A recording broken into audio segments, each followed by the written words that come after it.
Today marks 10 years since a Cleveland police officer shot and killed 12-year-old Tamir Rice at a Cleveland park. Family and community members gathered to remember his legacy, and we'll hear from Tamir's mom in a moment. But first, a look back at how we got here.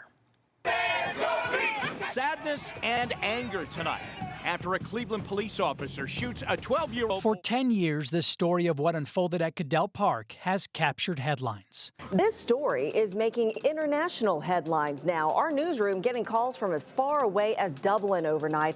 For what the shooting caused and who was lost. Happy birthday to you. In November 2014, 12-year-old Tamir Rice was at the park with what we now know was a black airsoft gun. A 911 caller said he was probably a teen with a gun that might be fake, but dispatchers didn't relay all of that to police.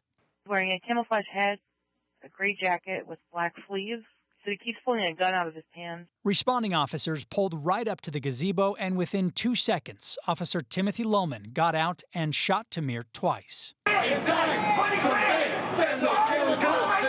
Protests erupted within days, followed by calls for both Lohman and the driver, Frank Garmbach, to be fired. County Prosecutor Tim McGinty resisted calls to step aside. Turn up, have no fear, we do this for Tamir. Then in December 2015, 13 months after Tamir was killed, the grand jury declined to bring criminal charges against Cleveland police officers Timothy Lohman and Frank Garmbach. Lohman would continue with the department until May 2017, when Cleveland fired him, not for shooting Tamir, but for lying about his work history. The Justice Department would ultimately investigate the shooting, but in 2020, prosecutors found insufficient evidence for federal charges against the officers. Crews broke down the gazebo that hung over the infamous scene in 2016. It's now on display in Chicago.